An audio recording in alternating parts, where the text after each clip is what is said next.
Sintayong dan anak asuhnya sudah berada di Kroasia sejak beberapa pekan terakhir. Mereka menjalani pelatihan intensif dan turnamen uji coba melawan sejumlah tim kuat. Terbaru, skuad Garuda Muda berhasil menaklukkan Qatar dengan skor 2-1. Apa saja perkembangan skuad Garuda Muda sejauh ini? Cetak Gol akan menganalisisnya sebagai berikut.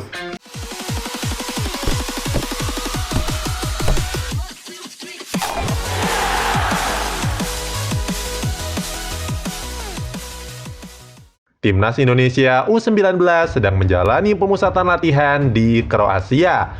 Dalam pertandingan melawan 4 negara, skuad Sintayong memperoleh 2 kekalahan, 1 kali imbang, dan 1 kali menang. Memang, kalau dari data tadi, pencapaiannya terlihat biasa-biasa saja. Namun, lawan yang mereka hadapi bukanlah tim main-main. Uji coba pertama melawan Bulgaria kalah dengan skor 0-3. Berikutnya melawan tuan rumah Kroasia takluk dengan skor telak 1-7. Kemudian secara luar biasa Indonesia berhasil menahan imbang Arab Saudi 3-3. Yang terbaru unggul dari Qatar dengan skor 2-1. Dari 4 pertandingan tersebut ada banyak pencapaian dan bahan evaluasi yang diperoleh Bagas Kava dan kawan-kawan, terutama setelah melawan negara kuat seperti Kroasia. Hal ini bisa dijadikan acuan seberapa jauh progres Timnas Indonesia U19 dalam persiapan Piala Dunia U20 di tahun depan.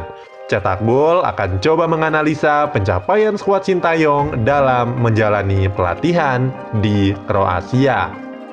Pemain kunci. Dari 4 pertandingan yang sudah dijalani Timnas U19, hanya 3 pemain yang selalu dimainkan oleh Sintayong. 3 pemain ini juga selalu dimainkan sebagai starter dan selalu bermain penuh 90 menit. Ketiganya adalah Muhammad Adi Satrio, David Maulana, dan Witan Sulaiman. Mereka selalu dimainkan full sepanjang 90 menit pertandingan. Muhammad Adi Satrio menjadi kiper andalan dari Sintayong dalam turnamen uji coba kali ini. Dialah yang terbaik dari pilihan yang ada walaupun sudah kemasukan total 14 gol. Meski kebobolan sebanyak 2 digit, Adi Satrio tetap dipercaya Sintayong dibandingkan Erlangga Setio Dwi dan Yofiandani Damai Pratama yang duduk di bangku cadangan. Kemudian ada Witan Sulaiman, winger asal klub dari FK Ratnik Surdulika ini punya pergerakan lincah dan gesit. Kemampuannya seringkali merepotkan pemain-pemain lawan. Meskipun begitu, dari 4 pertandingan, Witan belum mencetak 1 gol pun. Dia juga terlihat sedikit kaku karena terbiasa dengan formasi 4-3-3 dan kini harus beradaptasi dengan formasi 4-4-2. Pemain terakhir yang selalu dimainkan oleh Sintayong adalah David Maulana. Pemain lini tengah Barito Putra ini juga harus beradaptasi dengan strategi baru dari Sintayong. Walaupun tidak punya postur yang tinggi menjulang, David Maulana punya mental bermain yang sangat kuat. Dia berperan besar dalam penyeimbang pertahanan maupun serangan. Formasi dan strategi. Formasi 4-4-2 adalah hal baru untuk Timnas Indonesia U19. Sebelumnya, skuad Garuda Muda lebih sering memainkan formasi 4-3-3. Strategi anyar ini mengharuskan Supriyadi dan kawan-kawan butuh waktu untuk beradaptasi dengan pola baru.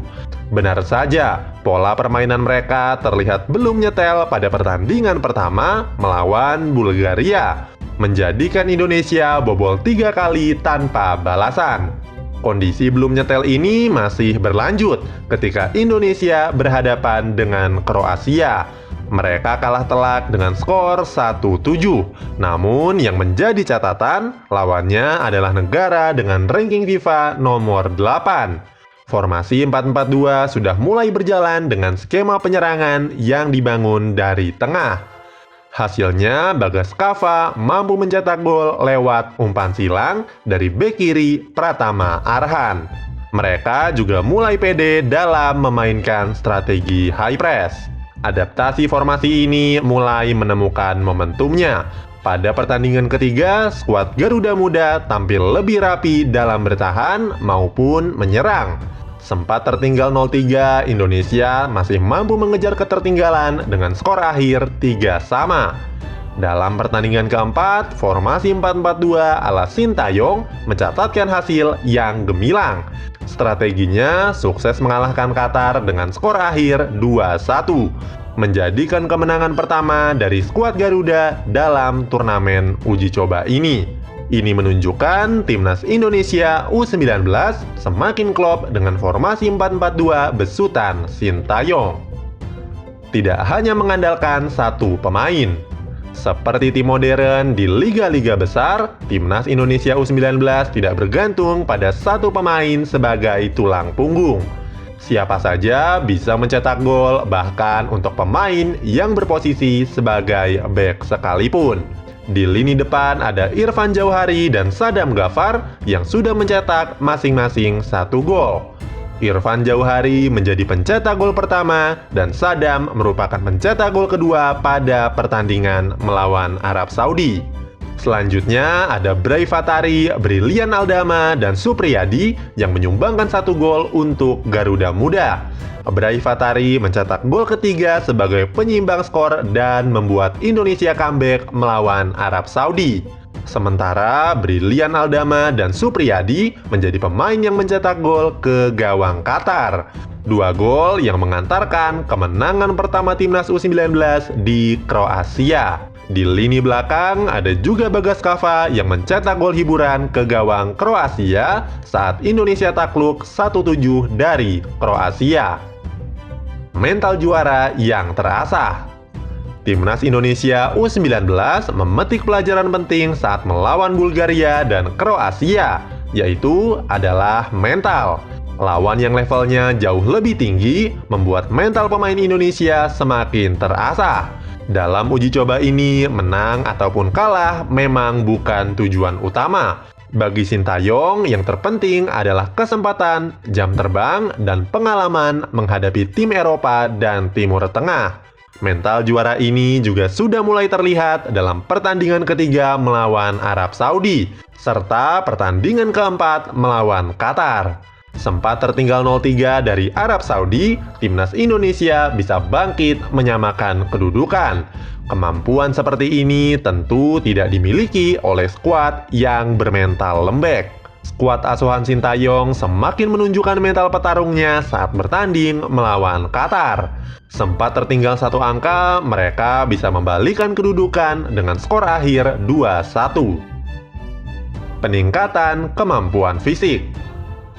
Tidak lama setelah kekalahan telak melawan Kroasia, Sintayong langsung menggeber pelatihan fisik para anak asuhnya. Mereka berlatih secara intens hingga 3 kali dalam satu hari. Sintayong mengatakan para pemainnya harus bekerja keras karena mereka akan berlaga di Piala Asia U19 dan Piala Dunia U20. Dengan begitu, mereka harus sesegera mungkin meningkatkan kemampuan fisiknya supaya mampu bersaing dengan lawannya. Jauh sebelum terbang ke Kroasia, Sintayong sudah menjalankan program weight training untuk anak asuhnya secara virtual. Sebagai contoh, para pemain harus push up dan sit up selama 30 detik dengan cepat dengan jeda yang sangat singkat, yaitu hanya 5 detik. Hal itu dilakukan secara terus-menerus berulang kali. Dengan sejumlah peningkatan tersebut, tidak menutup kemungkinan timnas U19 semakin siap menuju Piala Dunia tahun depan. Menarik untuk kita kawal perkembangannya, agar Indonesia bisa berbicara banyak di level dunia.